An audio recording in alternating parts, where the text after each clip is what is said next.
Hello and welcome to the Field of Streams podcast for Friday, April 22nd. I'm your host, Dylan Higgins, joined by my co-host, Brad Johnson. Brad, how you doing this morning? I'm good. How are you? I'm doing well, doing another live broadcast here on Friday morning, now our third one, and we are joined second week in a row by Scott Strandberg. Scott did so well last week. Love to have you back. Scott, how you doing? I'm doing well. I'm really tired. Yeah. This morning stuff it's a whole new world for me. Yeah. Yeah, but I've got this coffee here, so that should help when it kicks in. Yeah, I had a bit of that this week too. Brad and I were talking right before the show. This is a new thing we're doing, these live Friday morning broadcasts, and just as we do with the regular podcast, we appreciate any feedback. So if you guys are liking the show, or if you wish the time were a bit different, we do it at this time specifically just to try and, between time zones, get people involved that can view the live broadcast, but also we want to get the actual audio podcast where most people listen out at a good time, and Friday helps because the games aren't until evening, but I don't know, there's a lot of juggling. So, yeah, if you have feedback on the show, we like to hear all the time. But yeah, it's a bit early, but yeah, we're getting ready for Friday stuff. But Brad, I wanted to ask you about Thursday games first before we roll into it. How did DFS go for you? And mostly, I want you to help me brag about Rich Hill. I know Matt's not here, but I went with Rich Hill, and it went pretty okay. I am number one guy on the Rich Hill wagon. Were you able to watch this start, and did you have him in DFS at all? I wasn't able to actually watch the start. I had a kickball game and associated bar going afterwards. Okay. But yeah, I did have a Rich Hill lineup. Performed pretty well, top to bottom. Had some Padres, or not Padres, Pirates. A couple Astros. And the whole thing worked out, top to bottom. George Springer was my worst player. Yeah. I had Rich Hill, and he allowed 2 runs, 1 earned. Here's the thing: both of the runs he allowed were ones that he walked, which is bad. But like one of them scored on like a bloop after like a bad pickoff throw, and like one of them scored on like the worst slow infield single like you've seen. So like, yeah, he walked him and he kind of owns those, but at the same time I was like, oh, that could have been scoreless so easily. But yeah, sorry, go ahead. He got to 10 strikeouts again. How does he keep doing this? Yeah, I'm trying, not complaining, because he went to Yankee Stadium and he did awesome. And I called him the other day the pitching Chris Carter, where, he's going to hit a home run for you, or he might go 0 for 4. Like, there's a good chance you get no points from him. But when he's on, and you can get ace production from him. I am on the Rich Hill bandwagon this year for sure. Plus, I just think he's a lot of fun. Scott, have you been following Rich Hill at all? Are you in on that? Yeah, I mean, I've really been following just partially because I know that you're a big fan of Rich Hill, and he's one of. I've found that so far for me this year, where I'm making my money in my DFS lineups has been with the cheaper, lower-owned, high strikeout potential pitcher that allows me the budget to build a better lineup with that savings. My biggest win of the year so far was on Wednesday with Drew Pomeranz, for example. Yes. So that formula seemed to work out really well for me. So the guys like a Rich Hill are going to be on my radar all year for sure. Yeah, Pomeranz, which Matt liked a lot, and that worked out really well for him. I'm getting to brag about Rich Hill from Thursday. He got to brag about Drew from Wednesday, for sure. All right. Brad, did you have anybody else from Thursday you wanted to talk about before we move on? Any baseball stuff on the top of your head? We could probably move along. The Cubs were definitely the stack to own yesterday. That did happen. We can talk about Arrieta, who, of course, threw a no-hitter, which was amazing. DFS-wise, not a ton of strikeouts. Everybody had him. Chris Bryant had himself a heck of a day. It was just one of those days where the stack that you knew would do pretty well went about as good as he could have, and I think a lot of people had them, but it was probably the kind of night where if you didn't have them, if you didn't go the obvious way, then you were probably out of the money. You kind of had to go with that, and that was impressive, and I think we're going to see a lot of that. I think, anytime the Cubs are playing the Reds, I think it's going to be rough matchups for a lot of the year. Yeah, and I think we might be talking about that again for Friday. Before we move on, Brad, you have a DraftKings contest going on for Friday, yeah? Yeah, so I stole an idea from Paul Sporer, and we're just doing a daily grind invitational every day. Starting out kind of small, I'm not trying to make it so I have to bug people into joining every day. So just 30 people, $2 entries. I'm keeping a little leaderboard that I post every day in the daily grind. So if you want to come join us, it's on DraftKings. I have a post up, and I should probably pin that. So it's on Twitter. It's in the Daily Grind. Dylan's going to post it in Field of Streams when that's up. So Yeah. you can find it. Yeah, it's on the Fangraphs post now. So if that's how you got to this stream, it's there. You can find it. And Scott, I sent you the link too. And so if you want to play along, and while we do this show, we can make some picks for that. But I like doing this this live, filling out the stuff, and trying to make the DFS a little more social, like traditional fantasy, which is something it offers that isn't always done. And of course, we're recording live. If you're watching this, use Twitter. You can tweet at any of the three of us, and then also hashtag Field of Streams, and we'll take your live questions or your live input, or maybe guys you're looking at for Friday, or you think our picks stink, or anything that you want to join the show a little bit. We want to keep it interactive. So yeah, tweet at us throughout the show, and we'll get you in. You can be a part of the show for sure. All right, with all that out of the way. Sorry. One little comment I had before we got into the actual options for today. Did you guys see how FanDuel is changing their scoring system? Yes, I did. I haven't written it up because it's not going to go until next Wednesday, I think. Yeah. What do you think about that? I mean, I really like the fact that it's going to cause a lot less ties, but I haven't had a lot of chance to think about it. That's the main thing about it. They're rewarding run production just a little bit more than they are now. And the real purpose is to cut down on all the ties that have been going on this year. And I haven't noticed ties being a problem in the past when, I mean, the scoring is the same as in the past, too. It's just they multiplied everything by 3 this year. So, I don't know. It's a little odd that the ties have been such an issue this year, but it's good that they're trying to address it. Yeah. I didn't know much about that, but that's interesting. You're going to be writing that up next week, though? Yeah, I'll make sure everyone's aware of it. It'll be one of my little lead-ins. I think off the top of my head, I think they're changing it to 3.5 points per RBI and 3.2 per run. Yeah, it's either that or the reverse of that. Right. Yeah. It's 3.5 and 3.2, and yeah, it's just rewarding run production a little extra and getting those ties out of the way. That's interesting. All right. All right, so let's move on to Friday, because it's another Friday game. There's a million games on the late slate. These Friday ones are kind of massive, so there's a lot of picks, a lot of places to go. We're going to start at catcher. Lewis started at catcher. Brad, going to let you get started. Out of the many options, I wrote down 7 names. I don't think you need 7 options, but who's sticking out to you that you think you might actually go with at catcher on Friday? So yeah, there's a lot of options. Yasmani Grandal at Coors Field, if you want to pay up a little. Both sites have pumped his price tag up, probably to a point where I'm not too interested, especially because it's going to be such a popular stack. But again, a really easy and obvious pick against John Gray coming back from the disabled list if you want to go in on that. Also like Tigers tonight. FanDuel considers Victor Martinez to be a catcher. And then Jared Saltalamacchia has also been quite hot with the bat. Both up against Josh Tomlin, a homer-prone fly ball pitcher. Games in Detroit, which is a neutral park. I could see either of them having a pretty good game. Martinez is doing his usual thing with showing a little bit of power, walking a lot, and not striking out ever. Yeah, I have him in a standard fantasy league, and I like how he's hitting, but I DH only and can be kind of I'm hamstrung a little bit with him, especially based on my bench and stuff. But him being catcher eligible is a pretty big deal. And yeah, so on FanDuel especially, very big deal. DraftKings, probably a guy you're not going to pay attention to today. Yeah, and picking on Josh Tomlin, I'm okay with that. I don't know how you guys feel about Josh Tomlin. I have friends who are Indians fans who just shake their head just in terms of, especially being homer prone. I think he gave up one to the first batter he faced in his first outing this year, and he pitched okay after that, but still, he's a guy known to give up homers, and that can be a guy to target in DFS, especially with the Tigers.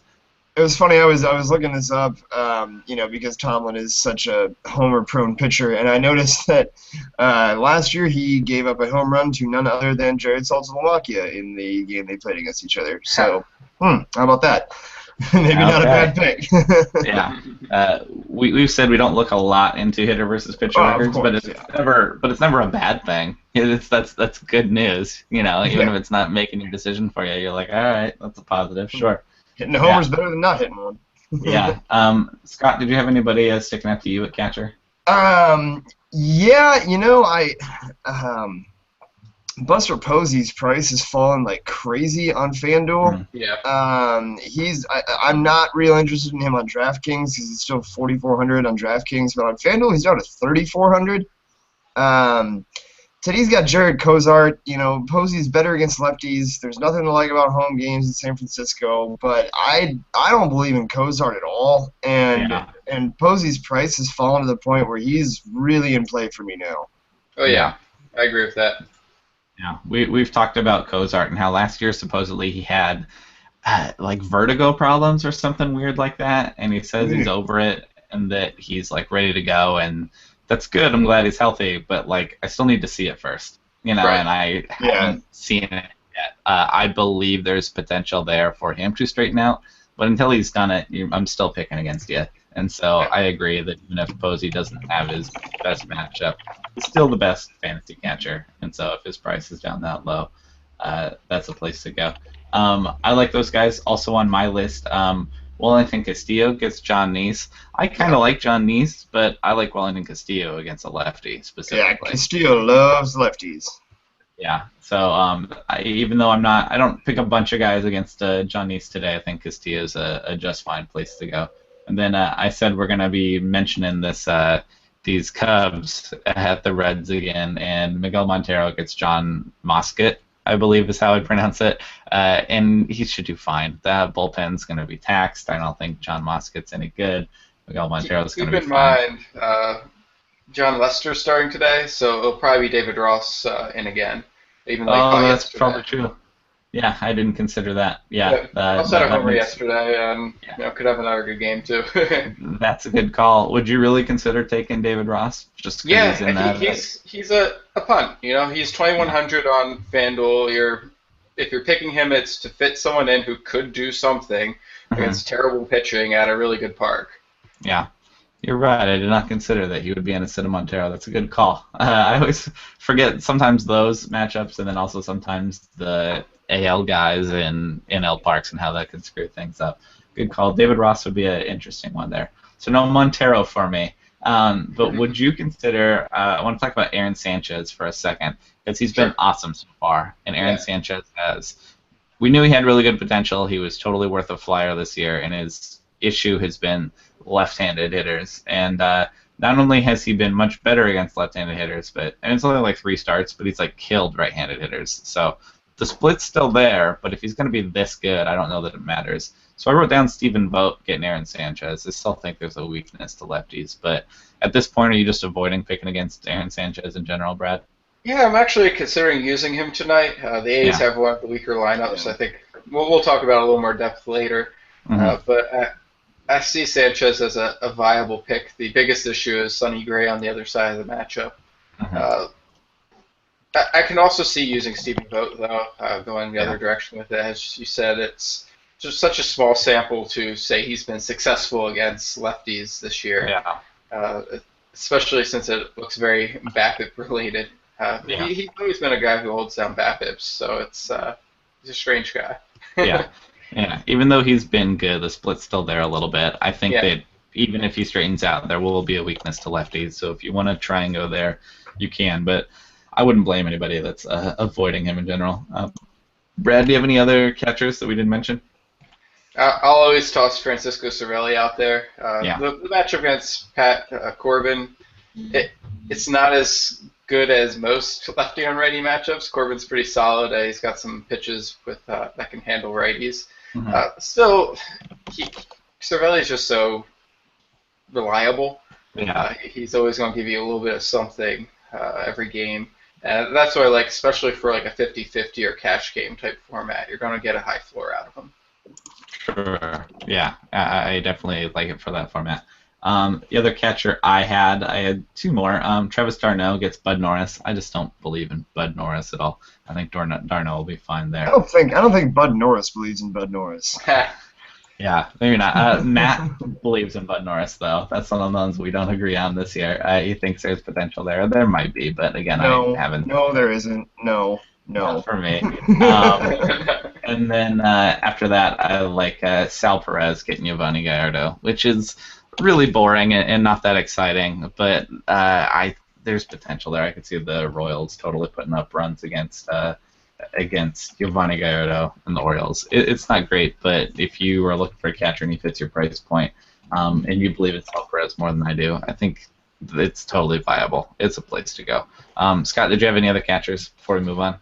No, I think we got to everybody I had, unless. I just wanted to mention. Did anybody mention Salvador Perez? I just did. Just in terms of picking. Picking Gallardo. Yeah. It shows. I just realized I'm not only halfway through my coffee. I even forgot to make my bed. My mother's gonna be ashamed of me. Yeah. She taught me better than this. Yeah, that's okay. Again, morning broadcast will be fine.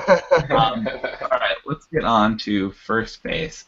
Scott, you want to get us started with first base? Again, it's a big day. It's a good position. There's a lot of places to go. I wrote down 11 names, which is way too many.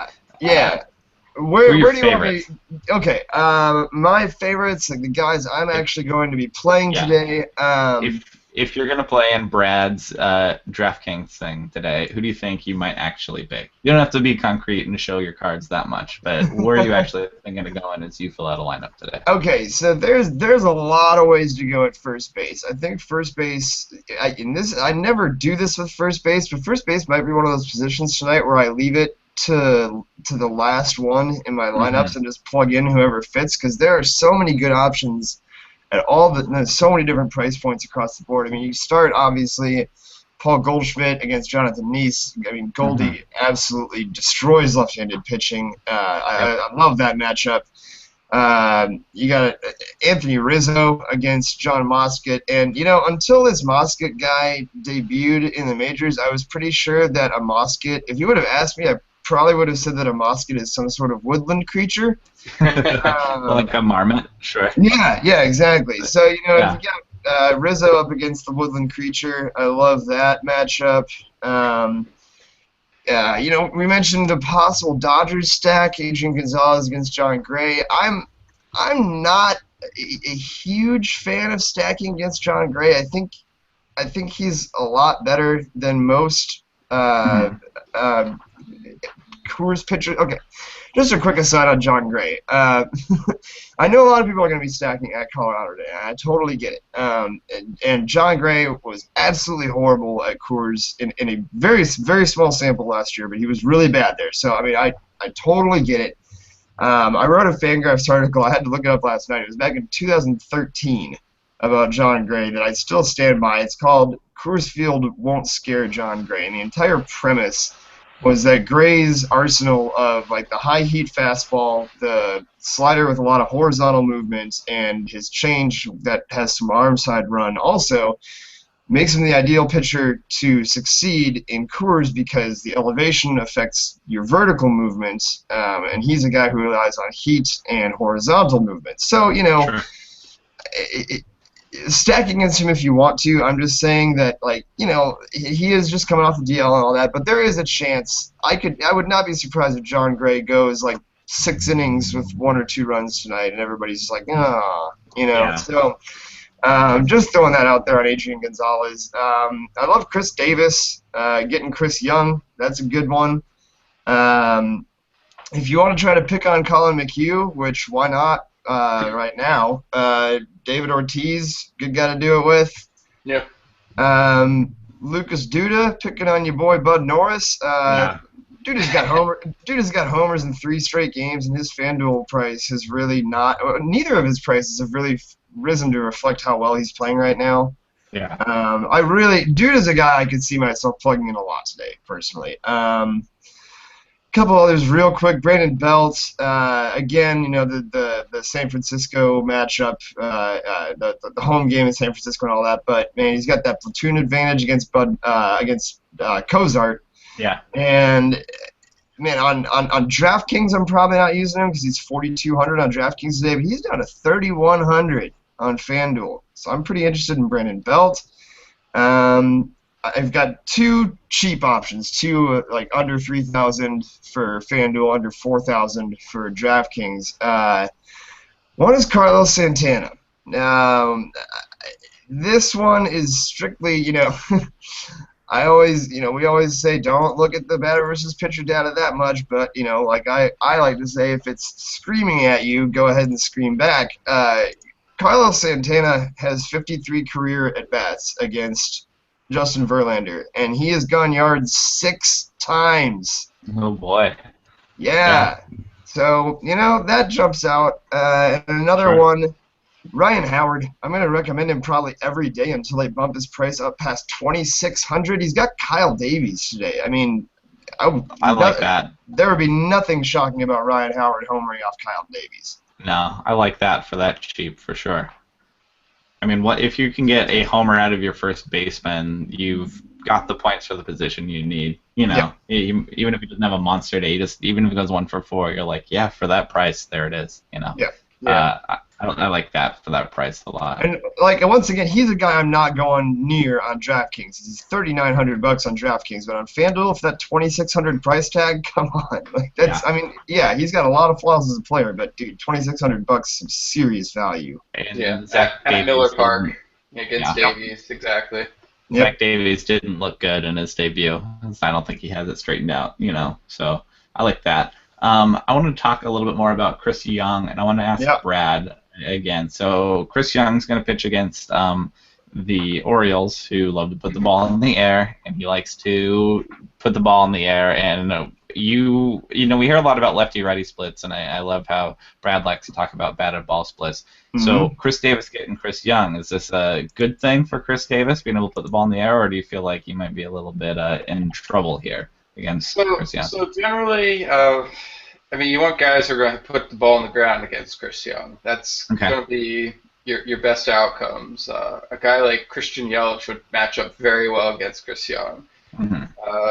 Davis he's such a good power hitter, and Young hasn't looked particularly sharp this year. I think you could still use him. But large stadium, really good outfield. Jared Dyson's back. It's going to be hard for him to get on top of the ball enough to send it out, and it's going to be very easy for him to hit a lot of very high fly balls that get caught. For me, I was looking at it, and if you're playing on FanDuel, you've got Rizzo, Adrian Gonzalez, and Chris Davis are all the exact same price point at 4,200. I like Davis today, but I'm probably taking Rizzo or Agons at that same price. I agree. It's the only reason to take Davis is as a fade. Right. Yep. I feel like on days like this, we're talking about when you have so many options, even a little tiny blemish or asterisk is enough to be like, there's other options. Like if you're nervous about Chris Davis, like the fade is true, and we're playing in a big one where you feel like he might be unpopular, go nuts. But if you're hesitant at all, like go ahead and pick somebody else. For sure. I still really like that Ryan Howard and Lucas Duda next to each other on my list. I like both those. Rizzo's going to be popular at scoring a bunch. I had my sneakier one, if you want to go a little bit off the path. In Colorado, Mark Reynolds getting Scott Kazmir. If you believe in Mark Reynolds at all, he gets a lefty in Kazmir. I don't think you really need to believe in Mark Reynolds when he's got a home game against a lefty. Yeah. Yeah, it's not going to be that popular, but in the same Ryan Howard way, like it's not going to cost much, and he can certainly run into one. That's what he's going to do, and I think Colorado is a good place for him. I kind of like Scott Kazmir, but it's not like I'm going near him in Coors, so I don't know that that'll be super popular, but I could see something there, and there's potential. Other than that, only other two names I had you didn't. Or maybe you didn't get to. Tyler White gets Stephen Wright, and I challenge you to say that 5 times quick. Even writing it down, I had trouble. But if you believe in Tyler White, and there's no reason not to, He's hitting everything. We'll see if he can hit Stephen Wright of the Red Sox, but he's hitting everything, and I think that's a fine matchup for him. And then the other one I had is Miguel Cabrera getting Josh Tomlin. It's not the platoon advantage. I don't know if that matters if you're ready to, take advantage of him anyway. But I'd be fine with that too. Brad, did you have any first baseman we didn't get to off that huge list? I think we have a lot. Brad, did you mute yourself potentially? Looks like I've muted myself. All right. Yeah, Brad, you got any first baseman? You're taking most of the options away from me, but two guys a little bit further down my list. Both of them, or really just one of them, is a good FanDuel play. The other one's kind of off the wall type pick. Jose Abreu, 3,300 on FanDuel, really good price for like him. He's at home at U.S. Cellular Field, up against Martin Perez, who is a pitcher. He can throw strikes and get through an outing, but he's also not someone to steer clear of. And then the other guy, if you're really looking to go off the beaten path, Byung-Ho Park will have a lefty, Gio Gonzalez, who's quite volatile.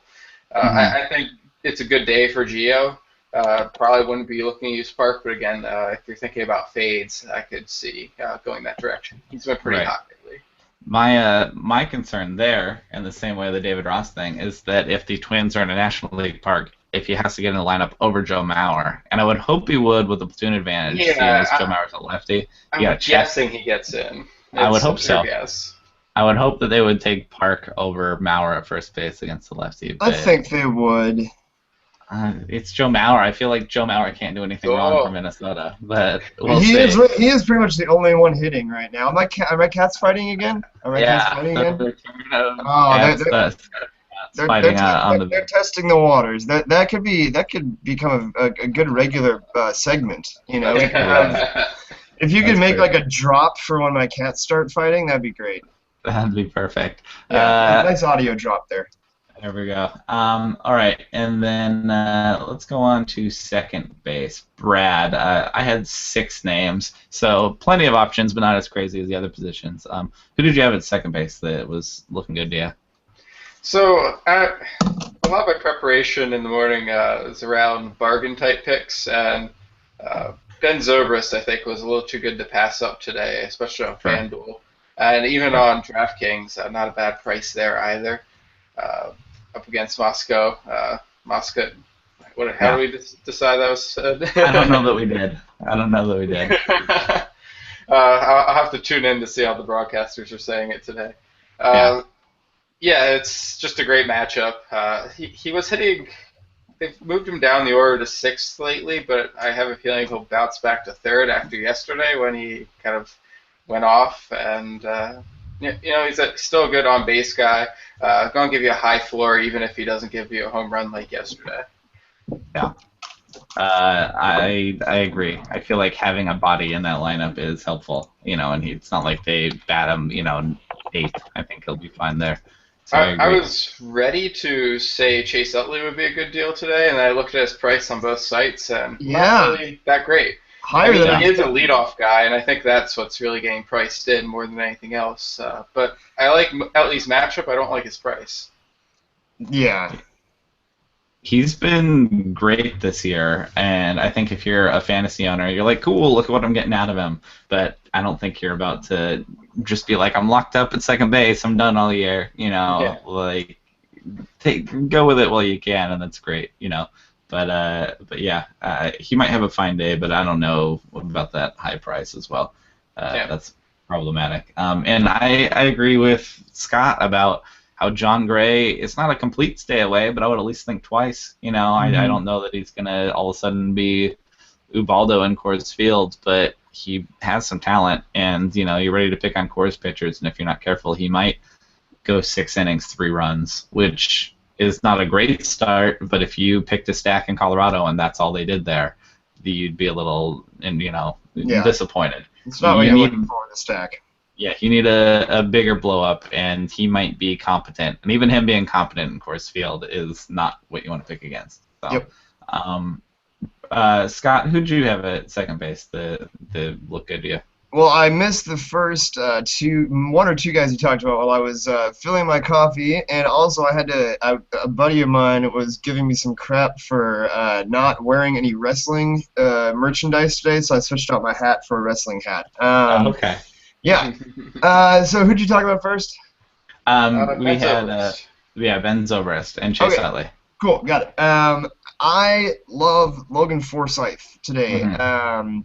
Logan Forsythe, especially on FanDuel at $3,300 price tag. He's at the Yankees. He's got Sabathia.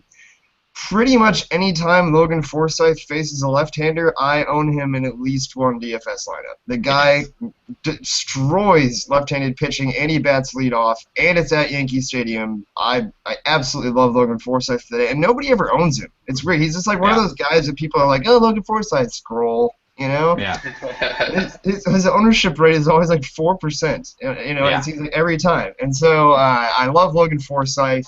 A little more obvious one is, for the same price on FanDuel, a little bit cheaper on DraftKings, Neil Walker. I just think he's going to be he could be crazy high owned because he's been so hot lately.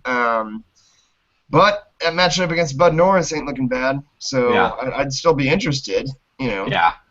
Back to Logan Forsythe last year, Matt and I definitely were big fans of his anytime he got a lefty, and we were championing him anytime he had that matchup for sure. And then we're kind of worried this year. He played so well. He was starting every day, and they're like, we're gonna bat him leadoff, and we're kind of like, oh no, there goes our stinky pick. The same way that you let him all year and it's a stinky pick, and then now he's an everyday pick, and people are gonna love him, and he's not gonna be a good DFS pick anymore. That hasn't happened. Like you said, why aren't more people in? And if they're not in, and he gets Sabathia, he gets a lefty, it's Yankee Stadium. Yeah, I agree. If the price is staying fine, go nuts. I think part of it is that I think people might just kind of gloss over the Rays offense in general for DFS purposes. Maybe he gets kind of caught up in that. I also really like, I like Robinson Cano today. His price point on FanDuel is $3,400. It's $4,600 on DraftKings. So if you watch some Robinson Cano, you could do worse than a matchup against Nick Tropiano. So that's, I like Tropiano a lot, but that's not a matchup that scares me at all at that price point. Sure. Yeah. No, I also like Tropiano. I bet we'll be talking about him today. But Robinson Cano for that cheap, and you want a lefty against him. I think he'll be fine. I think that's totally worth mentioning. I had only other names I had that you guys hadn't mentioned. Again, my second base list was a little short. I have Brett Lawrie getting Martin Perez. I don't know that I believe in Brett Lawrie, but I at least want to mention a guy that gets Martin Perez. And he's home. And it's a decent contrarian pick. He's going to be at 2% owned. Yeah, I used to like Martin Perez, but he's been injured and just really hasn't shown it and doesn't strike people out. So that'll be fine. And then one I like more is Brian Dozier getting Gio Gonzalez. I like Brian Dozier anytime he gets a lefty. I like the Twins against lefties in general. I think there's a lot of lefty thumpers there. Plouffe is out, but Dozier's still there and he'll be fine. So I even like Gio Gonzalez a bit, but Dozier against a lefty is always on my list. So you guys wrapped up the other second baseman I had. Brad, did you have any that we missed? I think it's actually a pretty deep day, like any other position, 15-game slate. Some others that I totally could see using, DJ LeMahieu, Jason Kipnis, Joe Panik, Scooter Gennett. These are all guys who have solid matchups or better, and can give you usually very consistent production. Yeah. And then Scott, for you, anybody you got before we got to move on to third? No, if it was a shallower day, I would probably be really interested in Jose Altuve against Stephen Wright, but he's too expensive considering there's so many other good options at short today, and if you want to stack against Stephen Wright, there's other Astros that I like better price considered, so I thought I'd mention it, but yeah. I mean, he'll probably have a real good day, but he's not worth paying $5,000 for. Yeah, no, I agree. Again, with these Friday stacks that are so big that if you have any hesitancy, there's other options. Just you don't have to worry about it. You know? Here's one quick question that I had for you guys. Like we mentioned last week that I just started playing DFS, during the NBA season, and so this is my first year of baseball DFS, and I had a question for you guys. Like in NBA DFS, which is what I've played most of, there's basically the bigger the slate, the less you want to target the super duper crazy expensive guys. Is that kind of something you guys follow in baseball as well? Go ahead. Sorry, you go ahead, Brad. I was gonna say it's. So I mostly play the GPPs. Mhm. I only play GPPs. Yeah. I don't Yeah, I don't- care about cash games. Yeah, I don't like trying to beat rakes. It's not fun. Yeah. Nope. So it's not so much that I try to avoid the big names. It's you're looking for bang for your buck in terms of expected production versus price, but then also expected ownership rate. Right. So you kind of have to guess that ownership rate, and it does happen that the big names, people figure out ways to roster them. So a Bryce Harper is almost always going to have 20% ownership. You even see it against lefties. Right. Still going to have a high ownership rate. He can cost $6,000 on FanDuel, and he'll still have a high ownership rate. So there are certain guys that you just kind of hope they have a bad day and Right. go in other directions. Yeah, there's a lot of meta involved in trying to guess not only who's going to have good games and who's has good potential based on their price, but also how owned they're going to be and what the format is. And Right. it gets pretty complicated, and there's a lot of guessing going on. So yeah, even though Mark Reynolds may not have the best potential at first base, there's the but not many people are going to have him. Yeah. Yeah. I think it really comes into play with pitchers when you have Clayton Kershaw and Max Scherzer and whatnot, and that's why I love guys like Rich Hill, because he does have the potential to have that big day. And a lot of people went with Max Scherzer yesterday, or went with Kershaw, and of course went with Arrieta. And even if they had good days, a lot of people picked Jake Arrieta against the Reds, and Well, there's the flip side where if they're the only pitchers that have good days, you kind of needed to have that pick to still be in it, Right. Like if right, nobody which is exactly does what I was anything. talking about, like with the size of the slate. Like, for a small slate, if you got a Clayton Kershaw in like a 3 or 4 game slate, there's a very good possibility that it is impossible to win without owning Clayton Kershaw. Right. But on a big, huge slate, there's so many other options that's much easier to swerve away from, is what I was suggesting. Right. Is that something Yeah. you guys agree with? Okay. Yeah, especially at pitchers. Today's a really good example. The aces aren't really very acy. Right, yeah, not at all. Felix Hernandez, John Lester, Sonny Gray, and Matt Harvey, all with some kind of wart involved. Yeah. Today I'm definitely looking down the list a little more, Right. even if it's just a Gio Gonzalez who's a little bit cheaper, or there's also more down market guys who are going to let you get some big hitters in the lineup. Yeah. I always find this really interesting, actually, because mostly we do the podcast 5 times a week, and 90% of what we're doing is just talking picks for that day. So I love when we can get DFS strategy in it and talk about some meta stuff. The hardest thing about all this, especially for GPPs, is just not falling into the herd.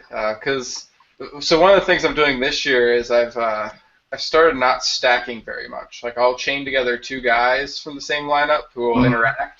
But I'm avoiding stacks, especially in smaller contests, because everyone knows to stack. It's like rule number 1 in GPP. You stack your guys, and that's going to give you the volatility to have a winning lineup. And so I'm steering away from it. I'm trying to go into a space that not as many people are in. And similarly, I try to make sure that my lineups have 1 to 2 pretty unpopular guys who still have a potential to do well, and that's always a hard balance because you have to pick guys who can actually perform. Yeah, I think the key phrase you just used is rule number 1, I believe was the phrase you said. Just in terms of when people learn DFS, they're like, oh, I get stacks, and that's what I do. And like that, Right. there's a weird evolution of as that becomes really popular, all of a sudden it's what you need to not do. Go finish. And a lot of DFS can be the phrase I would use is zigging where everybody else is zagging, just in terms of, oh, that's popular, I need to not do that, whether it's specific picks or even like strategies. And so yeah, like stacking makes a lot of sense when we get why everybody does it. But once everybody's doing it, maybe it's a sign of what to not do. And trying to be a step ahead of the curve can be very frustrating and challenging. But that's definitely something to keep in mind for sure. Well, and my perspective on like stacking like 4 guys from the same lineup. I get it. Like Brad was saying, it's a a proven GPP strategy. On the other hand, I kind of liken this to, remember, when you first started playing traditional fantasy, you would always, you have those days if you're playing in a head-to-head league, let's say, and, your opponent has this pitcher, and you've got a guy going against that pitcher. It's like, ooh, I've got the guy going against his guy, what should I do here? It's like, just play your best players, play your best lineup, and don't worry too much about like what team they play for or like getting guys all playing together. Like, I think there's more than one way to win, and I think people just get so hung up on this stacking thing. It happens in NBA all the time. People stack like crazy. I'm just like, not the whole team's gonna go off together. Yeah.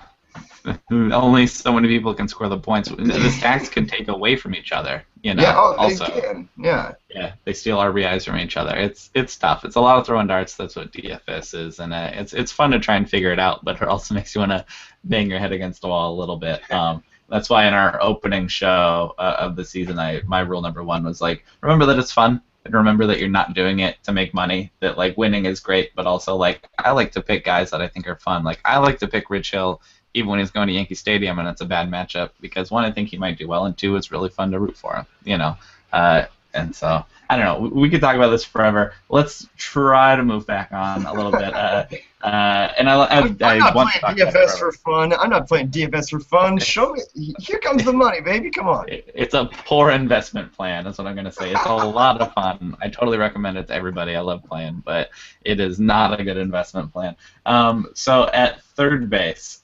So for example, like, and I've talked about this before. Like, it's fun to pick A-Rod. And A-Rod gets Matt Moore, and I like Matt Moore, but A-Rod hits lefties. And so at the top of my list, if I were doing a stack, it might be fun to be like, I want to root for A-Rod on Friday, and he has a good matchup.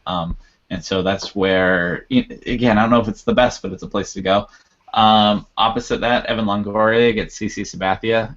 Both third basemen can hit lefties, and both are in a good place for that. And Longoria's not an exciting player as much anymore, but he's still competent. It's still Yankee Stadium, and it's still CC Sabathia. So and I'm he not still shying hits away there. lefties. Yeah. He'd be fine. Kills lefties. Yeah, they'll be fine in Yankee Stadium. My boy Eugenio Suarez gets Lester. John Lester's certainly a pretty decent pitcher, but Suarez can hit lefties also, and so it's a fine matchup for him. Apparently all I got is righties on lefties, because going down my list, I got Todd Frazier getting Martin Perez. Yep. Loves it at lefties. It's U.S. Cellular Field. I got Adrian Beltre getting Jose Quintana. Yep. Also at U.S. Cellular, Beltre can still hit lefties also. Scanning my list real quick. David Freese gets John Neese, if I'm sticking with the theme. I don't love David Freese. He's not an exciting player at all, and I think that John Neese might be fine. But yeah, another righty on lefty, that'd be okay. As for lefty on righty, I got Luis Valbuena getting Stephen Wright. We've talked about how we like Luis Valbuena, and Stephen Wright's not that exciting. Ooh, train. Train going by my house again. This time in the morning. This is another fun of a live show. I apologize for the train going by my house. Apology not accepted. I'm gonna. You gotta work out the schedule better. This is not best for business right now. I know. I'll let him know. Hey, I'm trying to do a fantasy baseball podcast in here. Can you knock it off? I'm gonna mute on my microphone for a second. Brad, who do you have at third base? Who are you looking at? So I'm kind of interested at the top end today, and I mean I don't know if you're going to have the money to get some of these guys, especially if you use one of the top pitchers, like Manny Machado might be pretty unpopular today, and we were just talking about kind of trying to zig. Even though he's extremely good, I could see people shying away from Kauffman Stadium and Chris Young. And I can also see Manny Machado having a really good game in Kansas City. The guy who everyone will be picking is Nolan Arenado. He's going to be very popular against Scott Kazmir, as will Chris Bryant against John Moscott. Yeah. So those two guys I would expect them to suck up like 60% of the third base market just between the two of them. And there's just a lot of other guys who are good. I wanted to throw in one comment about Arenado before you move on. He's going to be really popular, yeah. On DraftKings, I'm still thinking about playing him on DraftKings simply because of the price point. I don't care how old I have him in my lineup. I'll admit it. Like I know Dylan wants me to tell everyone my lineup and make it part of like the show of sharing my team. I don't want to do that, but I couldn't pass up Nolan Arenado on that price. I mean, on DraftKings, Nolan Arenado and Evan Longoria are the same price today. Are you kidding me? So let's talk about that a little bit. Yeah. Nolan Arenado is $5,300 on FanDuel. Yep. Evan Longoria is $2,900. Yep. That's a huge difference, and they're the same price on DraftKings, both at $4,600, which is a good price for a high-quality third baseman, but a little expensive for Longoria. Yeah. So, I kind of touched on a topic today in the Daily Grind, something I want to explore in more detail. Actually, just subtracting the prices between the two sites and seeing like where the price differences are, because these sites are getting a lot of information. Their prices are signaling things to us. When there's differences like this, especially like a Longoria, you see that cat time, nice. Especially like a Longoria, where you see it's a $1,700 difference in prices. Yeah. That's a sign to use him on FanDuel. That he's probably extremely underpriced there. And similarly, anytime a guy is more expensive on FanDuel than DraftKings, it's a sign that it's a good time to use him on DraftKings. Yeah. Yeah, I totally agree. I look at that quite a bit just to kind of it's a nice quick little way to determine where your values are. If you just check, it takes 3 seconds to check how much a guy costs on the other site, whichever one you're not playing on. And I think that is a really nice way to uncover some hidden value because Evan Longoria, if you're on FanDuel, you're like, $2,900, yeah, but then you realize he's the same price as Arenado on DraftKings. It's like, whoa, maybe I'm missing out on something here. But yeah, if I'm on DraftKings, it's hard to fade Arenado today at that price. Man alive. Yeah. And especially, I was looking at it last night, Arenado at home against lefties in his career. We're looking at 345, 411, 695 for an OPS of 1,106. So, yeah. I was going to pipe up and ask if you guys are worried about Arenado against lefties at all. I assume not. It's something Matt and I talk about. He actually is right-handed and prefers to hit righties. But and if you look, he has like the reverse split. But apparently different at home, and he's so good it doesn't really matter, right? Yeah, it's a talent thing. He had some weird noise. He had some weird noise in his data last year where he was just like strangely bad against left-handers on the road. I think it's going to be a 1-year fluky sample thing. I'm not buying that at all. There are times like Edwin Encarnacion lately hits righties better than lefties, or like Manny Machado hits righties better than lefties, and I'm like, I don't care. Like, it's not like you can't hit a lefty. It's going to be fine. It's not a lefty killer in the same way that some guys like I target that way. But if he has a fine matchup like this one, I'm not worried about the backward split at all. I agree, especially at a price like that. Like, you kind of got to go. So, I agree. Sorry, I was stepping out of that for a second, but I am with you guys. No, it's okay. I just hope we didn't overdo the Nolan Arenado. Just pushing Arenado too fast. No, at that price again might be too popular, but it's one that you can't avoid. I wanted to ask you guys about Valbuena. I mean, he's been so bad lately. Are you still using him, like, in your personal lineups? Are you still comfortable using him right now? I've stopped using him unless it's, like, an emergency situation. Right. He's so extremely cheap. If I just love the rest of my lineup and I don't love any particular third baseman. Like maybe it's just like I could pick Arenado or like David Wright or Luis Valbuena. Like sure, why not Valbuena? Maybe he'll hit one. Yeah. But in general, I'm really I'm hoping for him. staying clear. It would be nice to see him make contact with a baseball before playing him again. So Yeah. I have to think that he's close to losing his job to He's Marlon gotta be. Gonzalez. yeah. Well, and you got to think too. I mean, they've got guys coming up the pipe from AAA, and Tyler White can play some third base. So look out, you know. I just looked it up. He is hitting 214, 283, 262. Oh my God. He's not an on-base monster, but he has 2 doubles and no home runs, and that's the problem. Which made me, when we talk about the ice cold start, we talked about it on the podcast the other day. I gotta bring it up again. The Logan Morrison check. I don't know if either of you heard me and Matt talking about it, but I made Matt play a game where he guesses OPS, and the game basically went lower, lower, lower, lower. Logan Morrison has an OPS of 166. Oh my God. Hard to do, and Is I was he? saying, He's got to be one of the most disappointing baseball players ever. Like, I mean, he's not. I say that because it's not like he's been bad in his career. It's just that you always look at his numbers and you're like, man, I thought he'd be better than this. I was in a keeper league forever ago, and he had more walks than strikeouts in the minor leagues or something, and I was like, this guy, it's gonna be great. He came up and had some okay years. He had that great Twitter. He had that great Twitter account. Yeah. No, there was Logan Morrison love for a while. It was an 80 grade Twitter account for a while there. Yeah, he is off to about the coldest start you can have, and I think he can get it together. It's only 43 plate appearances, but that is an all-time slow start with the 166 OPS. It's hard to and once the Rays cut bait with you as a DH, you're about done. Yeah.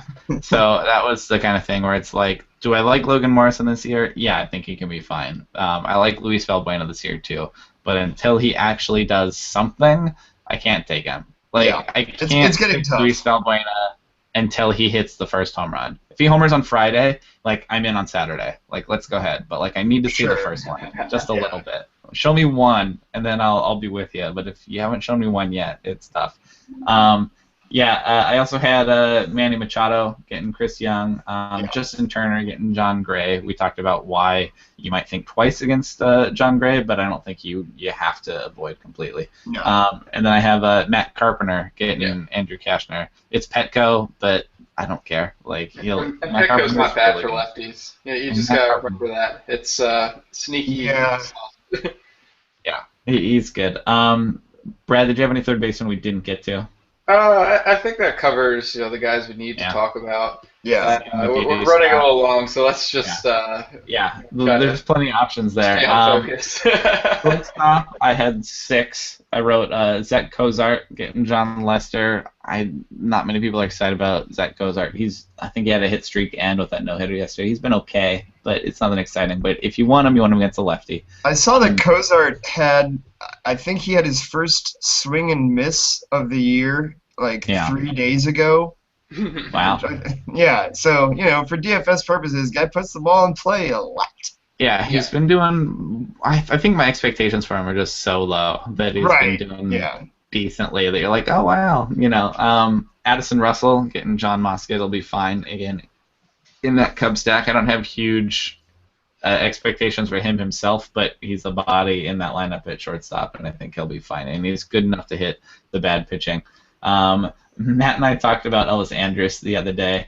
He's getting a lefty in Quintana. That's fine. It's really hard to get excited about Ellis Andrus at all, but I guess if you want him, that's a place to do it. More popular is going to be Trevor Story getting Scott Kazmir. That's righty on lefty. That's Coors.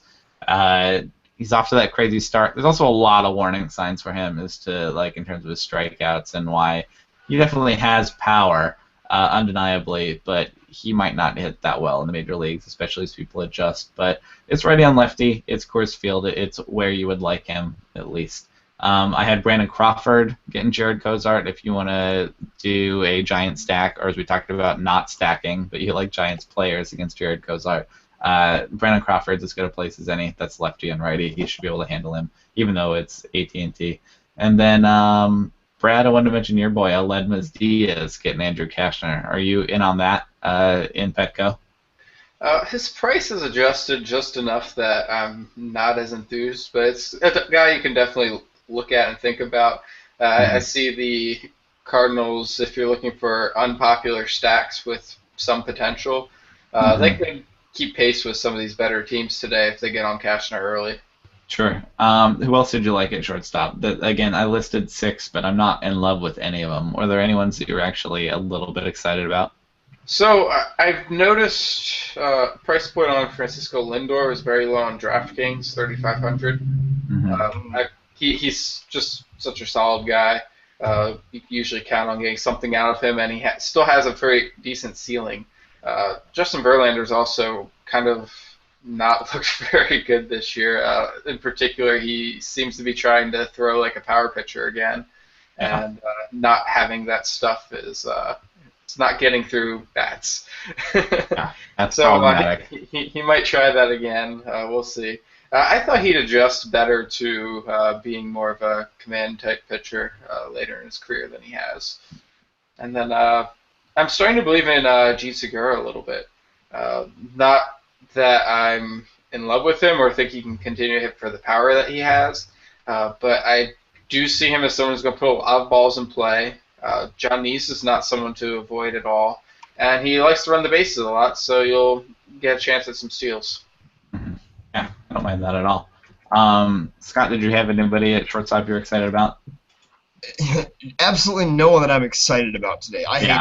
I hate shortstop today. For my lineups today, I'm going Trevor Story or I'm going cheap. Hmm.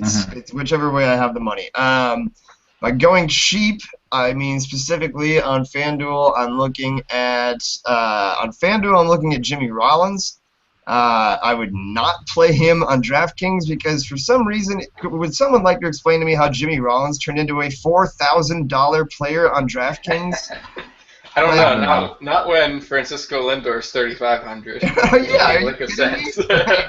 Oh Yeah. well, I guess I'll go get me some Rollins. But on FanDuel, Jimmy Rollins is only 2,700, and he's facing Martin Perez throughout his entire career. Jimmy Rollins has very heavily preferred left-handed pitching.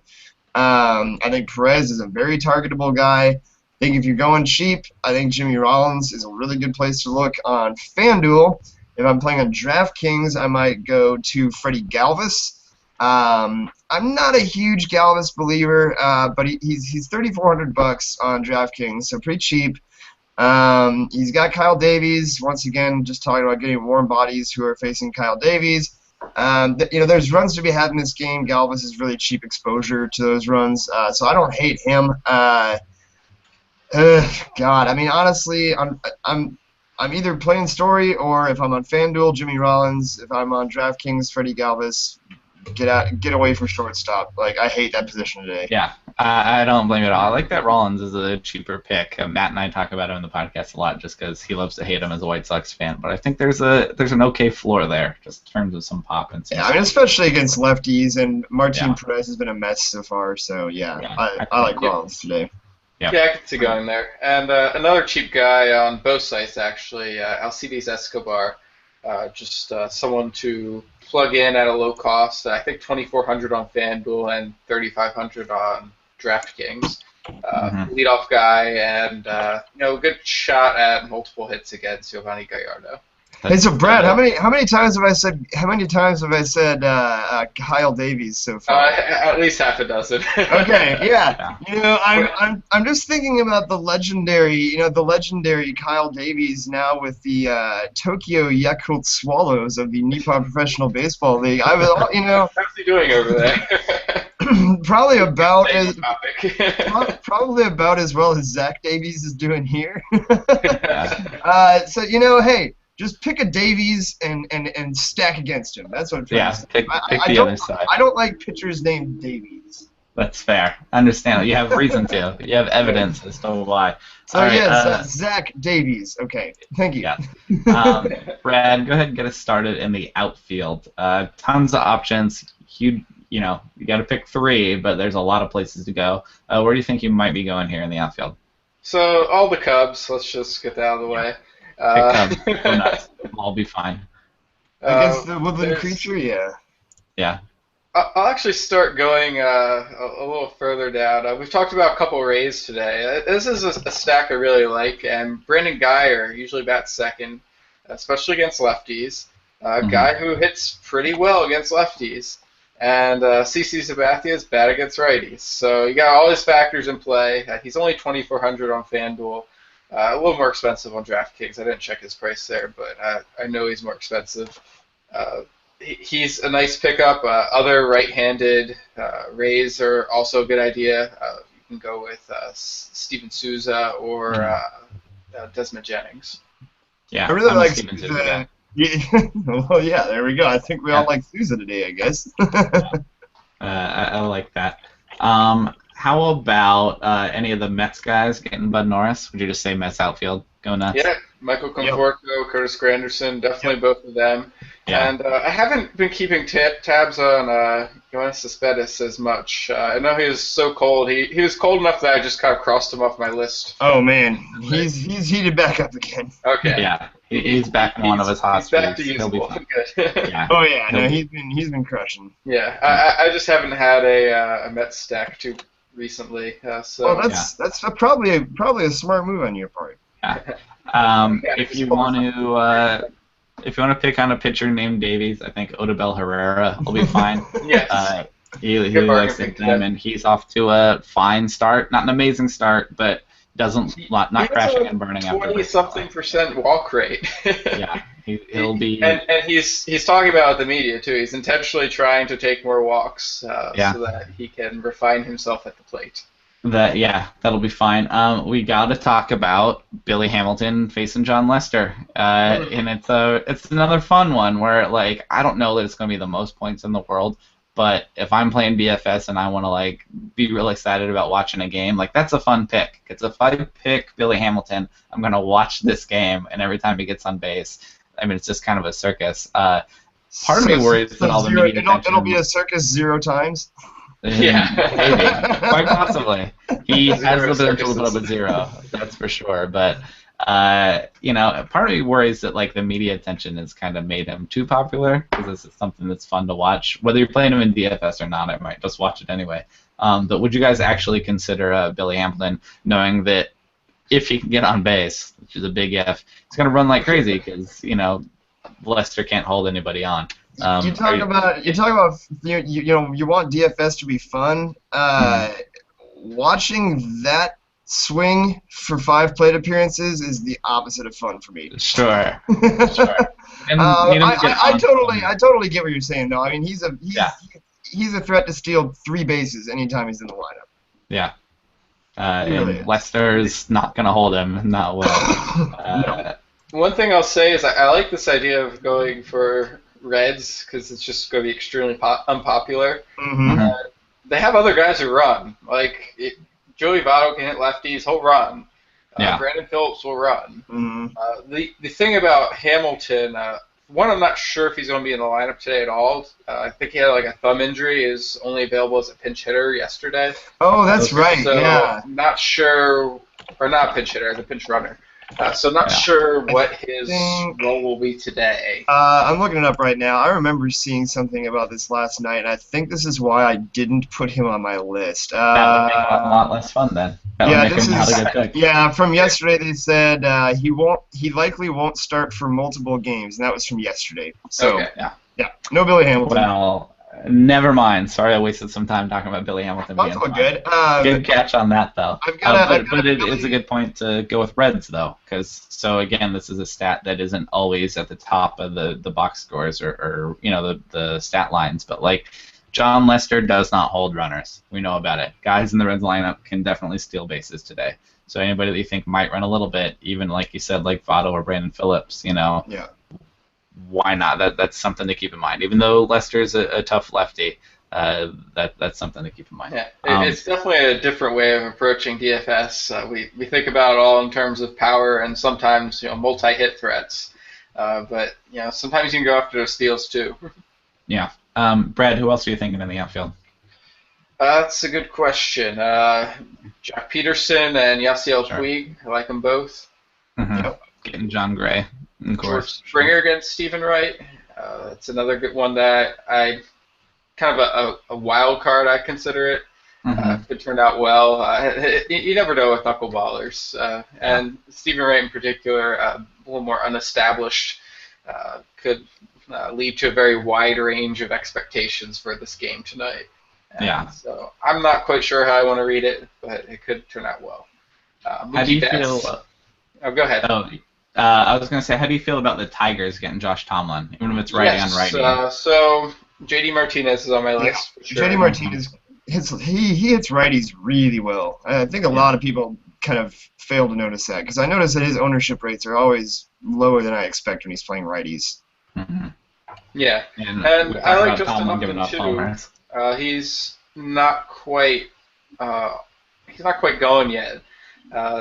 Just a little bit on the cold side. So while I like him, if I'm picking one Tiger, it's JD Martinez. I would stack two though. Yeah. I also wrote down Bryce Harper getting Kyle Gibson. Why not? Everybody's going to have him. I think in a big stack, if you're playing in a big one, try and go, off the path a little bit. But, he could easily be worth his money. He's that crazy. He's Bryce Harper. It is nuts. So I wrote Miguel Sano getting Gio Gonzalez. That's righty on lefty, but Miguel Sano's been pretty cold. I want to see some more there. I think he could do that on Friday. I think he could break out a little bit. Getting the lefty, but it's hard to really be excited about him yet.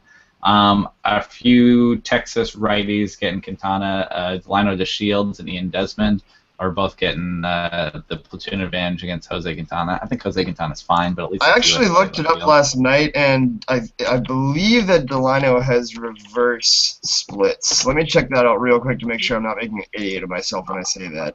I looked it up, and it might have been. Oh, it is really small. Yeah, it's a really small sample. Yeah, never mind. I think he'll be fine there. The thing to keep in mind, though, is that when a lot of his values come from running, he might run less against a lefty. So I'm not pumped about that. But if you think the Rangers are going to score runs in Chicago, which they certainly could, I like him at the top there.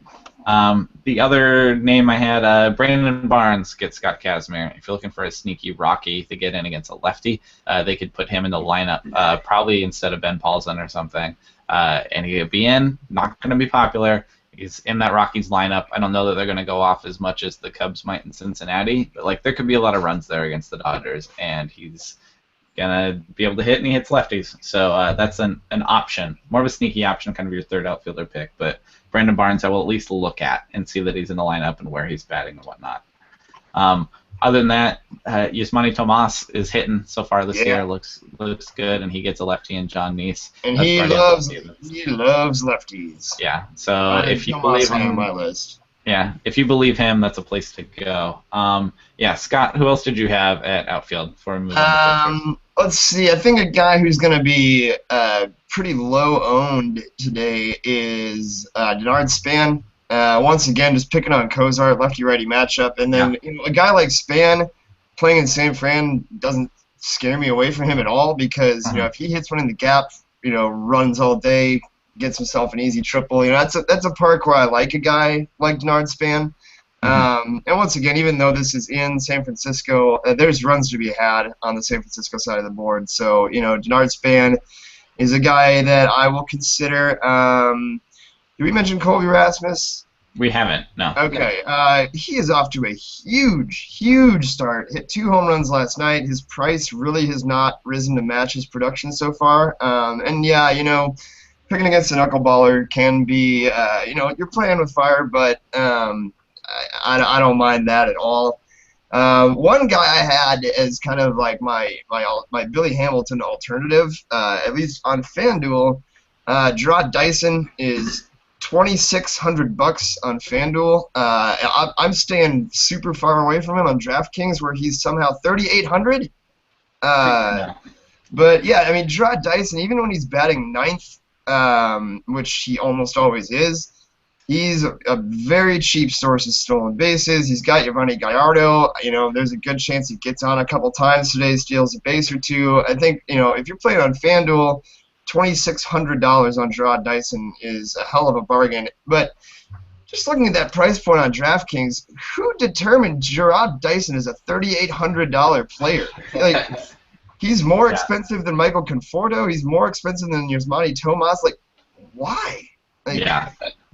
Good A lot of question. those are really weird. Sometimes DraftKings pricing just blows my mind. But yeah, other than that, I think we talked about most of the outfielders I had. I think tonight there's a big variety, a lot of really good choices at like pretty much every different price point.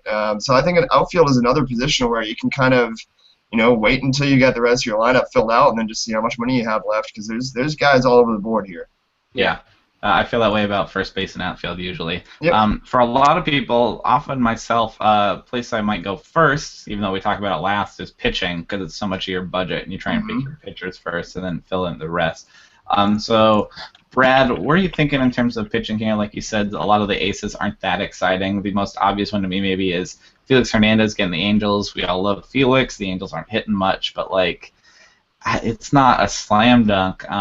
What do you think about that? And then where do you think you're actually maybe considering going for Friday? So I mentioned what I call the four aces of the Felix, Lester, Gray, and Harvey. The work with Felix is that his velocity's down, and he's still gotten through his outings, but I've watched a couple of them, and he's had to try very hard to get through those outings. Didn't look like classic Felix at all, where he just dominates the opponent. He's getting by the skin of his teeth. Still getting really good movement on his fastball, though, so I think he can survive. He kind of seems to be fighting himself a little bit right now. Like that command is just not quite there yet. It's one of those things that I think might be just an early season shaking off the rest of the off season type of thing. Because he is Felix and he is so good. But I agree, there's a little bit of worry for right now. Like, I'm not using him today. Yeah. So John Lester, we talked about, if Reds get runners on, they're going to steal, and then they're in scoring position, and it's not that hard to get someone in from scoring position. He could give up 3-4 runs without even having a bad outing per se. Also, games at Great American Ballpark, and balls like to fly there. Also, there's a hint of a risk of rain. It's like 40% for storms. So if you get a storm 1 hour into the game, all of a sudden you're stuck with a short outing. So keep an eye on that, too. Sonny Gray has to face the Blue Jays. I think that's self-explanatory. They're just a tough lineup. And then Matt Harvey has looked pretty bad. So those are your aces. Has Matt Harvey looked so bad that you might not take him against the Braves? Yeah. I mean, the Braves. The Braves are awful, but Harvey's been really bad himself. Yeah. It's hopefully this can help him turn it around, but I think one of the issues with Harvey is when he's bad, he doesn't really have anything that's deceptive. He goes right through you. Yeah. And so if he can't do that, then he's kind of just, I don't know, a guy, someone who can maybe more like a Jeff Samardzija, who's also going today. Right. He gets the Marlins. I don't hate that in San Francisco. Yeah. It's a decent risk-reward play because he can pitch very deep into a game when he's on. And if you happen to get the right day, kind of like Rich Hill, where you'll get a good output on the points, but you could also sink your lineup single-handedly. Yeah, good or bad. Yeah, a boomer bust guy in Samardzija. I agree there. You mentioned Aaron Sanchez earlier. I find him really interesting. And he gets Oakland, who I also don't think is that great this year. I'd like them to be, but they haven't been so far. I mean, it's in Toronto, but you believe in Aaron Sanchez in this matchup? Scott, what do you think? Are you an Aaron Sanchez guy? Yes. Sonny Gray, not the ideal opponent for getting the W. But, I mean, Sanchez has really good strikeout upside. And, it's all small samples at this point, but Oakland's lineup so far against righties, 226, 290, 361. So that scares you. 650 OPS as a team against right-handed pitching puts absolutely no fear into me whatsoever. And I'm absolutely going to have some Aaron Sanchez lineups tonight, no question. Yeah. Another guy that gets my attention just from strikeout potential, Matt Moore. I want him to be good. He's going to Yankee Stadium, which is not great there, but we didn't mention a ton of Yankees today. They don't have a ton of lefty mashers. Brad, are you considering Matt Moore at Yankee Stadium? Yeah, I see it as a viable play. Not one of my favorites in the bargains, but it is very cheap and it should be a good one. We talked about several Rays today, so if they go off and Moore goes off, you got an easy win too. Yep. And also Also, just one quick aside there. I think Sure. like the Yankees as a lineup, I am more interested in them against a right-hander than I am against a left-hander. So Right. that's another thing I Yes. throw in there. So Yeah. We got a lot of lefties and switch hitters. Yep. Yeah. Brad, how about your boy Aaron Nola getting Milwaukee? That's a pretty it's righty-heavy one I lineup. like today. Milwaukee currently has the third highest strikeout rate in the league. Mhm. I didn't check on the splits yet. I figured they're kind of still too small. I did. But It's not crazy, but the Brewers their strikeout rate against righties is over 25%. Yeah. Yeah. Yeah. It's mostly right-handed batters. It's Chris They're Carter. breaking out plenty is the moral of the story. And Nola's interesting in that he's a command and control guy. He's basically got 4 pitches, and I'd really only call one of them as above average. Yeah. The curveball's a true plus or plus pitch. Mm-hmm. But the rest of the repertoire is not very good. It's just that he locates it and gets to the curveball. So if the Brewers are jumping on early fastballs, it could go poorly against Nola, especially if Miller Park can play, being so homer friendly. Yeah. Well, and also going up against Kyle and/or Zach Davies. Yeah. Yeah, there's that factor too. Right, it's a rare shot. Well, yeah, I was gonna say you the Phillies lineup. yeah, I was gonna say it's a rare shot for an Aaron Nola win today. One thing I wanted to point out about Nola is he's very price dependent today, site dependent. On FanDuel, he's only 6,900. Yeah. So on FanDuel, I am buying. On DraftKings, he's 8,300. So nah. A little less, yeah. Or a little less interesting, a little more money. 2 more guys I wanted to mention for pitchers is Adam Wainwright gets San Diego, and if it's any time in the last 5 years, you're all about it. But it's an 8.27 ERA so far. Okay, 9 walks and 7 strikeouts. Yep. So far. So I watched his last outing, and the command was a lot better. Yeah. I'm less concerned about him walking the world today. I still. It's hard to pick though, right? I'm still worried that he's not going to strike anybody out. Yeah, that's what I'm worried about too. Even though the Padres are pretty strikeout prone as a team, and they're maybe still worried that he won't get them. Curveball looks good again though. Yeah, I take Matt Harvey before I take Wainwright right now, and I still don't know that I'm taking Matt Harvey. Like, those are both like wait and see guys that I think should be fine, but like, I don't want them now. And then they might be fine. I'm not saying you shouldn't. Like, if maybe that's like made people stay away and they'd be good picks for that reason. Mm-hmm. But no thanks. Like, it's Friday. There's too many options. I'm gonna pick people I'm more excited about. Those are ones I want to see what happens. I want to see. But so I hope they're okay. I want them to be good, but I can't yet. There's Wainwright's kind of scary right now. The other one we got to talk about, Matt and I picked for our streaming contest. Got to go with Nick Tropiano. My boy. We talked about Robinson Cano. That'll be fine. And if you want to pick lefties against Tropiano, that's fine. But in general, so far so good for Nick Tropiano. He's getting the Mariners, who overall aren't a terrifying lineup. Brad, how do you feel about Nick Tropiano, at least in this contest? Is this somebody that is DFS worthy, maybe? So here's my thing with Tropiano today. You have so many options. We have some really good bargains who can put up good days. Somebody out of Aaron Sanchez, Nola, Moore, Corbin, one of these guys is going to have a really good game.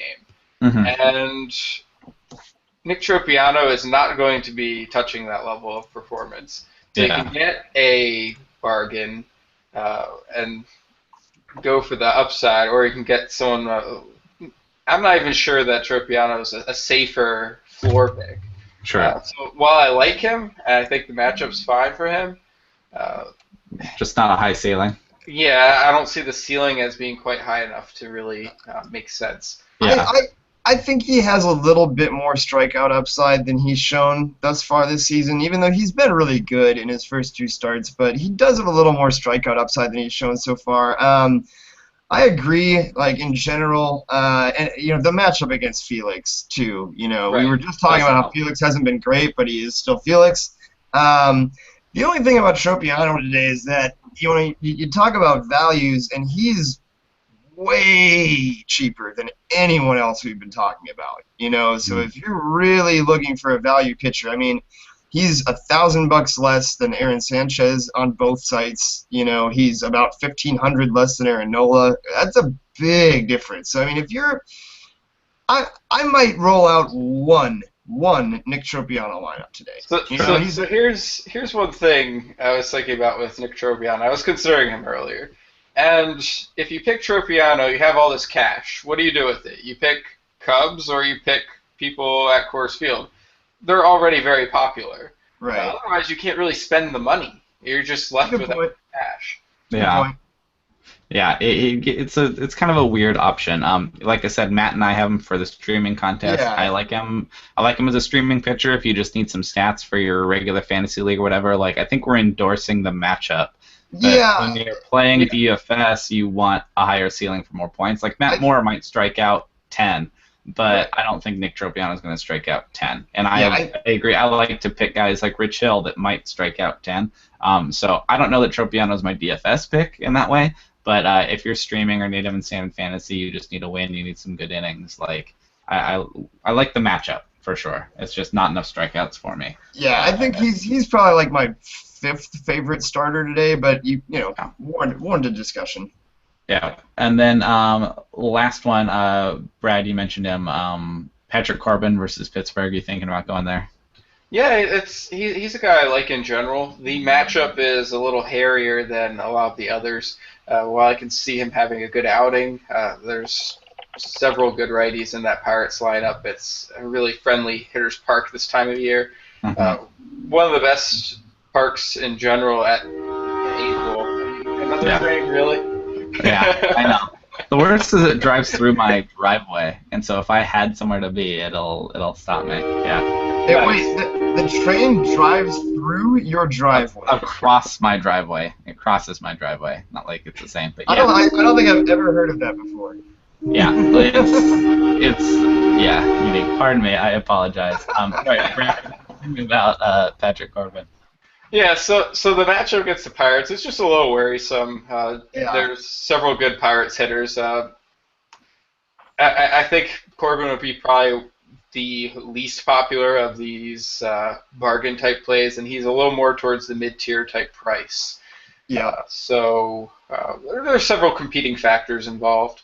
Someone I'd look at more on DraftKings where I'm picking 2 guys. Right. Yeah, I agree with that for sure. I think it's also I think Corbin gets overlooked a little bit because, first of all, he hasn't really struck out anyone yet this year, and a lot of people playing DFS are going to look at, the fact that he's only struck out, I don't know, like off the top of my head, it's like, I think 13 guys in like 20 innings, and they're like, oh, that's nothing impressive. But, he's a guy that can strike out 1 an inning, on a good day. And also, he threw, I find this to be very important. Patrick Corbin threw over 100 pitches on Sunday, I believe, on Monday.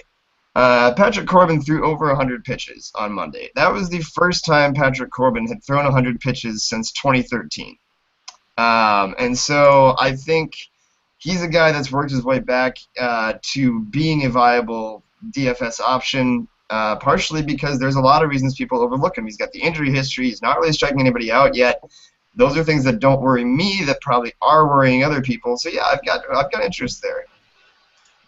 Yeah, I agree, and also I feel like it was Petco, but if Drew Pomeranz did okay against Pittsburgh, like I think Corbin is pretty decent too. I don't know. Yeah. I'm at least interested for sure.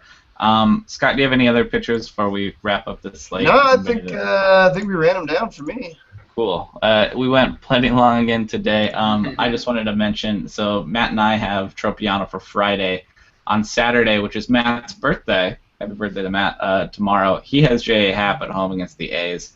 I'm taking Chase Anderson at home against the Phillies. My boy Chase Anderson, still eligible. He's opposite Charlie Morton, though, and I was halfway interested in that. I think Morton getting a lineup like the Brewers who struggle with righties, or he excels against righties. It's a lot of right-handers there. He's got to look out for like Scooter Gennett. I think Charlie Morton is an interesting streamer on Saturday. And then on Sunday, I have Robbie Ray against the Pirates in the same way that if Drew Pomeranz did it, Robbie Ray could be okay. It's not great. And he has Colin Ray getting the Cardinals. So wanted to get those out there. We'll get those on the spreadsheet for streaming. But yeah, Scott, you have anything to plug? Anything you've been working on or writing on that we should look for this weekend or coming up? No. Actually. That's a ringing endorsement of your own work. I'm gonna put that. Yeah, I'm doing lots of. It's just that I'm doing so much good work right now that it would take so long to talk about it. You know, I understand. So just go read it all. I understand. Scott's on Twitter at Scott Strandberg. Go check him out. Writes here at Rotographs. And then Brad, what about you? What do you got going on this weekend? More DFS, more baseball watching. Any more kickball games? No kickball games on the weekend, but I do have a baseball game on Sunday. And, I'm looking to keep up my own hot streak of a 2-game hitting streak. There you go. That's officially a hitting streak. That's consecutive games. There you go. Consecutive games, multiple hits. Yeah. Well, Brad's on Twitter at BaseballAteam, and again, we talked about earlier in the show, he's running this DraftKings contest, the Daily Grind Invitationals. Check that out. You can play against him. Again, he's already shown you a little bit of his cards, not all of them, but who he's picking. We've run it down pretty well. Lots going on Friday. Are you doing that 7 days a week, 5 days a week? Probably 5. 5-ish. Yeah, Saturday is a little hairy. Sometimes I can get an early contest in. Yeah. But usually I can't commit to actually paying attention to things. Sure. And then Sundays I take off from baseball, aside from actually playing it. Yeah. It's one of the best parts of DFS is you can walk away. Yeah. You take Sundays off for baseball to play baseball. I like Yes.